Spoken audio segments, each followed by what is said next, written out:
Last night, we told you about a 9-year-old Indiana boy who apparently was doing some very shocking things, so much so that exorcism was involved. The Indianapolis Star, that state's biggest newspaper, is heavily covering the story, and a captain in the Gary, Indiana police force, Charles Austin, says the situation is credible. That is incredible. Joining us now from Chicago, Father Michael Maginot, a Catholic priest who has been dealing with the situation. So, Father, I want to keep this fact-based, what you know, what you saw, what you did. Let's start with the boy. What do you know about him? Actually, I have never met any of the children. The first time I heard about the incident was when, just after the boy walked up the wall backwards. There was a furor there, people running out, calling for the police, security, the chaplain. He called me. I was in my parish conducting a Bible study class, and I got the call because I was on call for the Catholic priest chaplain who was off at that time, and they called me in to do an exorcism. And I said, but let me stop you there.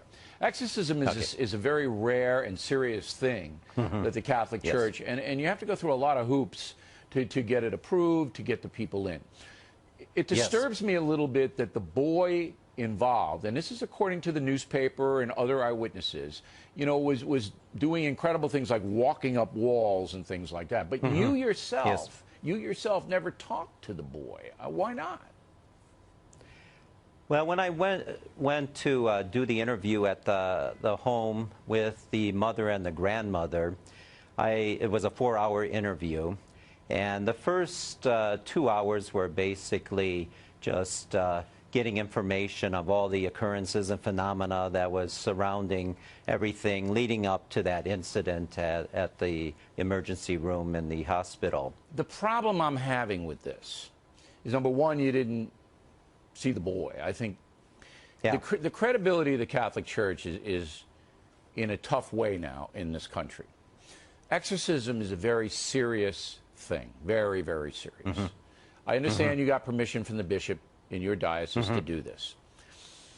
But it just seems to me that the story is not solid enough to go public with it. And there are a lot of people watching right now that say this is more mumbo-jumbo from the Roman Catholic Church and no credibility here at all. How would you answer that? Well, the two boys and the girl one was put into a lockdown psychological children's ward, and the other two were taken to the Carmelite Sisters who take care of foster children. And so they were taken away from the parents and from the mother and the grandmother, and so I didn't have access to them. And I discovered in the investigation that the mother was also possessed. Mainly at the end, very end, I put the crucifix on her forehead and she began to convulse. As a Catholic priest for many years, you believe that there is something unworldly involved with this family. You do believe that? All right, Father. The Indianapolis Star, who wrote the initial story and conducted more than a dozen interviews on it. Marissa Kwiatkowski is with me now. Marissa, good to see you. Let me start with this. After all the interviews you did of independent third-party witnesses and so on, do you believe the story? It's not my job to believe or disbelieve this story. I will leave that to others. It's not your job, but what do you think? I'm asking you. I mean, were you persuaded at all? It's not my job to be persuaded either way. My job is to report the facts as they were told to me and to let people draw their own conclusions, and I wrote it that way deliberately. Well, let me ask you this. You've got a police captain saying he believes. Did you interview the people who claim to have seen the boy walking backwards up the wall? I interviewed the registered nurse who witnessed or says he witnessed the boy walking backward up the wall. I did not interview the Department of Child Services caseworker. However, I had her report from that incident. And did she claim to see it as well? She claimed to see it as well, yes. Do you have any reason to doubt their accounts? I mean, as a reporter, you always go in skeptical. I think they believe it, yes. Is there any reason that you uncovered to doubt them? In other words, any history of their relationship with the truth, any performance complaints, that kind of thing? Good question. No, there weren't any sorts of situations that gave me pause. People in credible positions doing typical work and, nothing to report. How many eyewitnesses were there to the so-called possessed behavior other than the mother? Because, the mother may or may not have had issues. There was a psychologist saying she's got some issues and the kids are basically performing for her. How many people outside of the family who are verifying these accounts? You mean in the hospital or outside of the hospital? Anybody outside of the family. It would take me a bit of time to count, but at least 5 or 6 people who say they witnessed things that were strange. Is there any audio or visual? There are not audio or visual representations of the boy walking up the wall or the levitation. There are photos of things that police saw while they were in the home, but nothing, no demons or paranormal or anything like that. All right, we'll continue to follow it. Thanks for bringing it to our attention, Marissa. All the best. He walked up the wall backwards while holding the grandmother's hand. He flipped over and landed on his feet. Those are words written in an official Department of Child Services report on a family who claimed to be possessed by demons. How could a 9-year-old boy walk up a wall backwards? That and other factors made this exorcism case international news when the Indianapolis Star newspaper released a story where more than a dozen interviews with DCS personnel, psychologists, and 3 different police departments spoke to the authenticity of these phenomena. In this video, I will share the details directly from the DCS and police reports, address the merits of what skeptics have said, and more. First, exorcisms have been sensationalized and led many to dismiss them. Dr. Richard Gallagher is a board-certified psychiatrist, a psychoanalyst on the faculty of Columbia University, and a professor of psychiatry at New York Medical. He graduated from Princeton and had a psychiatry residency at Yale. He has this to say about exorcisms. We all have to be open to considering that there's something more here.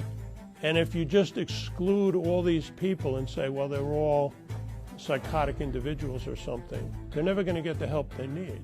This man is endorsed by a past president of the American Psychiatric Association, and his words speak to the authenticity of demonic possession. Gallagher has spent 25 years assessing patients to rule out psychological disorders prior to recommending exorcisms. While these are real, exorcist Chad Ripperger says, the number of people that actually come to us that actually are possessed, it's only 0.5%. So less than 1% of the people. Oh, wow.